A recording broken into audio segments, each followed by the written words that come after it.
ಮಲ್ಲಿಕಾರ್ಜುನ ಖರ್ಗೆ ಅವರು ಒಬ್ಬ ಹಿರಿಯ ರಾಜಕಾರಣಿ.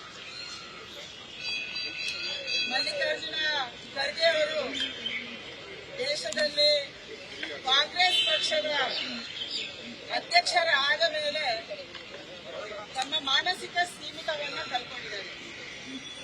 ಅವ್ರದ್ದು ಒಂದೇ ಗುರಿ ಇರುವಂತದ್ದು, ರಾಹುಲ್ ಗಾಂಧಿಗೆ ತೃಪ್ತಿಪಡಿಸಬೇಕು, ತಾನು ಅಧ್ಯಕ್ಷನಾಗಿ ಮುಂದುವರಿಬೇಕು, ತನ್ನ ಮಗನೂ ರಾಜಕಾರಣದಲ್ಲಿ ದೊಡ್ಡ ಜಾಗಕ್ಕೆ ಏರಬೇಕು. ಎರಡೇ ಗುರಿ ಅವರು. ಆ ಗುರಿಯನ್ನು ಸಾಧಿಸುವುದಕ್ಕಾಗಿ ಅವ್ರು ಏನ್ ಬೇಕಾದ್ರೂ ಮಾತಾಡ್ತಾರೆ ಅನ್ನುವಂತ ಸ್ಥಿತಿ ಇವತ್ತು ನಿರ್ಮಾಣ ಆಗಿದೆ. ಪಾರ್ಲಿಮೆಂಟಿನ ಒಳಗೂ ಮಾತಾಡ್ತಾರೆ, ಪಾರ್ಲಿಮೆಂಟಿನ ಹೊರಗೂ ಮಾತಾಡ್ತಾರೆ. ಅವರ ನಾಯಕ ರಾಹುಲ್ ಗಾಂಧಿ ಅವರು ವಿದೇಶದಲ್ಲೂ ಭಾರತ ವಿರೋಧಿ ಹೇಳಿಕೆ ಕೊಡ್ತಾರೆ. ಪಾರ್ಲಿಮೆಂಟಿನ ಒಳಗೆ ಪ್ರಧಾನಮಂತ್ರಿಯನ್ನ ಜಾದೂಗಾರ್, ಮ್ಯಾಜಿಕ್ ಶೋ, ಕತ್ತಲ ರಾತ್ರಿ ಇದನ್ನು ಭಾಷಣ ಮಾಡ್ತಾರೆ. ಅದೇ ಇವರು ಇಬ್ಬರು ಹೋಗ್ತಾ ಇರುವಂತ ಧ್ವನಿ ಒಂದೇ ಆಗಿದೆ. ಒಂದೇ ಕಡೆ ಅವರು ಹೋಗ್ತಿದ್ದಾರೆ. ಅವ್ರದ್ದು ಉದ್ದೇಶ ಒಂದೇ, ಭಾರತ ವಿರೋಧಿ. ಕೇವಲ ನರೇಂದ್ರ ಮೋದಿ ಅವರನ್ನ ದೂಷಣೆ ಮಾಡೋದ್ರಿಂದ, ಟೆರರಿಸ್ಟ್ ಅನ್ನೋದ್ರಿಂದ ಭಾರತದಲ್ಲೇ ಈ ಒಂದು ಹೇಳಿಕೆ ಉಳಿಯಲ್ಲ. ಈ ಹೇಳಿಕೆ ವಿದೇಶದಲ್ಲಿ ಕೂಡ ಪ್ರಚಾರ ಆಗುತ್ತೆ. ಅವರು ಕಾಂಗ್ರೆಸ್ ಪಕ್ಷದ ಹಿರಿಯ ನಾಯಕರು ಕೊಟ್ಟಂತ ಹೇಳಿಕೆಯನ್ನ ನಮಗಿಂತ ಹೆಚ್ಚಾಗಿ ಪಾಕಿಸ್ತಾನದಲ್ಲಿ ತೋರಿಸ್ತಾರೆ, ನಮಗಿಂತ ಹೆಚ್ಚಾಗಿ ಬೇರೆ ದೇಶದಲ್ಲಿ ಅಫ್ಘಾನಿಸ್ತಾನದಲ್ಲಿ ತೋರಿಸ್ತಾರೆ. ಯಾಕಂದ್ರೆ ಅವರೆಲ್ಲರಿಗೆ ಬೇಕಾಗಿರುವಂತದ್ದು ಮೋದಿಯನ್ನ ಡೌನ್ ಮಾಡುವಂತದ್ದು ವಿದೇಶಿಯರಿಗೆ. ಅದೇ ಒಂದು ಕೆಲಸವನ್ನ ಇವತ್ತು ಕುಮ್ಮಕ್ಕು ಕೊಡುವಂತ ಕೆಲಸವನ್ನ ರಾಹುಲ್ ಗಾಂಧಿ ಅವರು ಮತ್ತು ಮಲ್ಲಿಕಾರ್ಜುನ ಖರ್ಗೆ ಅವರು ದೇಶದಲ್ಲಿ ಮತ್ತು ವಿದೇಶದಲ್ಲಿ ಮಾಡ್ತಾ ಇದ್ದಾರೆ. ಇವರು ವಿದೇಶಿ ಏಜೆಂಟ್ ಆಗಿ ನಡ್ಕೊಂತಿದ್ದಾರೆ, ಸೊರೋಸಿದಿ ಏಜೆಂಟ್ ಆಗಿ ನಡ್ಕೊಂತ ಇದ್ದಾರೆ. ಜಾರ್ಜ್ ಸೊರೋಸಿದಿ ಏಜೆಂಟ್ ಯಾರು ಅಂತಂದ್ರೆ ಅದು ಇವತ್ತು ರಾಹುಲ್ ಗಾಂಧಿ ಅವರು, ಮಲ್ಲಿಕಾರ್ಜುನ ಖರ್ಗೆ ಅವರು. ಅವರ ಹೇಳಿಕೆಗೆ, ಅವರ ಮಾನಸಿಕತೆ ತಕ್ಕಂತೆ ಇವರು ಕುರಿಯುವಂತ ಕೆಲಸ ಇವತ್ತು ಭಾರತದಲ್ಲಿ ಆಗ್ತಾ ಇದೆ. ಮೊನ್ನೆ ಏನ್ ಹೇಳಿದ್ರು, ಮುಸಲ್ಮಾನರನ್ನ ಒಂದು ಸಮುದಾಯವನ್ನ ತೃಪ್ತಿ ಮಾಡೋದಕ್ಕಾಗಿ ಅವರ ಸಭೆಯಲ್ಲಿ ಹೇಳ್ತಾರೆ, ನೀವು ನಮಾಜ್ ಮಾಡ್ತೀರಾ, ನಮಾಜಿನ ಸಂದರ್ಭದಲ್ಲಿ ವಿಷದ ಹಾವು ಬಂದ್ರೆ ಅದನ್ನು ಒಡೆದು ಸಾಯಿಸ್ತೀರಾ ನಮಾಜಿಂದ ಎದ್ದು. ಅದೇ ರೀತಿ RSS ಮತ್ತು ಬಿಜೆಪಿ ಅವರನ್ನ ನೀವು ಹೊಡಿಬೇಕು ಅನ್ನುವಂಥದ್ದನ್ನು ಹೇಳ್ತಾರೆ. ಅಂದ್ರೆ ಇವರು ಅಟೆಂಪ್ಟ್ ಟು ಮರ್ಡರ್, ಈ ಕೇಸನ್ನು ಅವರ ಮೇಲೆ ಹಾಕಬೇಕು. RSS ಅವರನ್ನ, ಬಿಜೆಪಿ ಅವರನ್ನ ಹೊಡೆದು ಸಾಯಿಸಿ, ಅಂದ್ರೆ ದೇಶದಲ್ಲಿ ದಂಗೆ ಎಬ್ಬಿಸುವಂತ ಒಂದು ವ್ಯವಸ್ಥಿತ ಷಡ್ಯಂತ್ರ ಇದು. ಕರ್ನಾಟಕದ ಒಬ್ಬ MLC ವಿಧಾನ ಪರಿಷತ್ತಿನ ಸದಸ್ಯರು ಹೇಳಿದ್ರು, ಬಾಂಗ್ಲಾದ ರೀತಿಯಲ್ಲಿ ದಂಗೆ ಕರ್ನಾಟಕದಲ್ಲಿ, ಭಾರತದಲ್ಲಿ ಆಗ್ಬೇಕನ್ನುವಂತ ಮಾತನ್ನು ಹೇಳಿದ್ದು.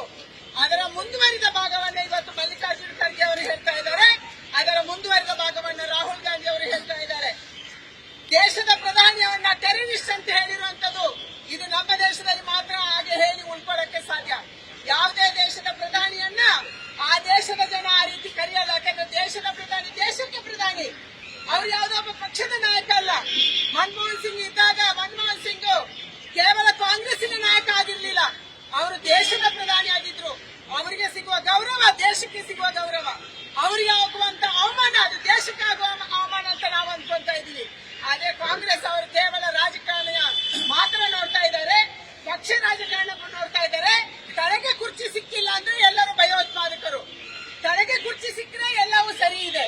ಇದು ಕಾಂಗ್ರೆಸ್ಸಿನ ಮಾನಸಿಕತೆ, ದೇಶ ವಿರೋಧಿ ಮಾನಸಿಕತೆಯನ್ನು ಇವತ್ತು ಕಾಂಗ್ರೆಸ್ ತೋರಿಸ್ತಾ ಇದೆ. ಅದಕ್ಕಾಗಿ ಇವತ್ತು ಮಲ್ಲಿಕಾರ್ಜುನ ಖರ್ಗೆ ಅವರು ಪದೇ ಪದೇ ದೇಶದ ಪ್ರಧಾನಿಗೆ ಅವಮಾನ ಮಾಡುವಂತದ್ದು, ದೇಶದ ರಾಷ್ಟ್ರೀಯ ಸಂಘಟನೆಗಳಿಗೆ, ಭಾರತೀಯ ಜನತಾ ಪಾರ್ಟಿಗೆ ಅವಮಾನ ಮಾಡುವಂತದನ್ನು ಮಾಡ್ತಾ ಇದ್ದಾರೆ. ಒಡೆದು ಸಾಯಿಸಿ ಅನ್ನುವಂತ ಪದಕ್ಕಿಂತ ದೊಡ್ಡ ಪದ, ಚಿಕ್ಕ ಪದ ಯಾವುದಿಲ್ಲ. ಟೆರರಿಸ್ಟ್ ಅನ್ನುವಂತ ಪದಕ್ಕಿಂತ ಕೆಟ್ಟ ಪದ ಇನ್ಯಾವುದು? ದೇಶದ ಪ್ರಧಾನಿಗೆ ಈ ರೀತಿ ಹೇಳಿ ಇವತ್ತು ಅದನ್ನು ವಿಡ್ರಾ ಮಾಡಕ್ಕೆ ನೋಡ್ತಾ ಇದ್ದಾರೆ. ಇದನ್ನು ದೇಶದ ಜನ ಒಪ್ಪಲ್ಲ. ನಾನು ಕಾಂಗ್ರೆಸ್ಸಿನ ರಾಹುಲ್ ಗಾಂಧಿ ಅವರಿಗೆ, ವಿಪಕ್ಷದ ನೇತಾರರಿಗೆ, ಅಧ್ಯಕ್ಷರಿಗೆ ಇವತ್ತು ಆಗ್ರಹ ಮಾಡ್ತೀನಿ, ಸೋನಿಯಾ ಗಾಂಧಿ ಅವರಿಗೆ ಆಗ್ರಹ ಮಾಡ್ತೀನಿ, ತಕ್ಷಣ ಮಲ್ಲಿಕಾರ್ಜುನ ಖರ್ಗೆ ಅವರನ್ನ ನಿಮ್ಮ ರಾಷ್ಟ್ರೀಯ ಅಧ್ಯಕ್ಷ ಸ್ಥಾನದಿಂದ ಕಿತ್ತಾಕ್ಬೇಕು, ಅವರನ್ನ ವಿಪಕ್ಷದ ನೇತಾರ ಸ್ಥಾನದಿಂದ ತಕ್ಷಣ ಕಿತ್ತಾಕ್ಬೇಕು ಮತ್ತು ಅವರ ಮೇಲೆ ಕ್ರಮವನ್ನ ಕೈಗೊಳ್ಳಬೇಕು. ಮಲ್ಲಿಕಾರ್ಜುನ ಖರ್ಗೆ ಅವರು ಇಡೀ ದೇಶದ ಕ್ಷಮೆಯನ್ನು ಯಾಚನೆ ಮಾಡಬೇಕು, ಓಪನ್ ಆಗಿ ಮಾಡಬೇಕು, ಬಂದು ಕಿವಿಯಲ್ಲಿ ಹೇಳೋದಲ್ಲ. ಇವತ್ತು ದೇಶದ ಕ್ಷಮೆಯನ್ನು ಯಾಚನೆ ಮಾಡಬೇಕು. ಯಾಕಂದ್ರೆ ಈ ಸುದ್ದಿ ಕೇವಲ ನಮ್ಮ ದೇಶದಲ್ಲಿ ಹೋಗಿಲ್ಲ, ಈ ಸುದ್ದಿ ನಮ್ಮ ವಿರೋಧಿಗಳು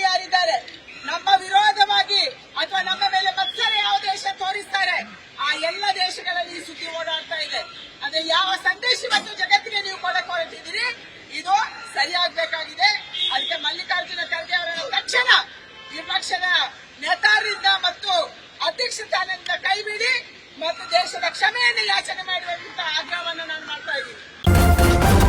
ನ್ಯೂಸ್ ಫಸ್ಟ್ ನಿರ್ಭೀತಿಯಿಂದ ನಿಮ್ಮ ಪರವಾಗಿ.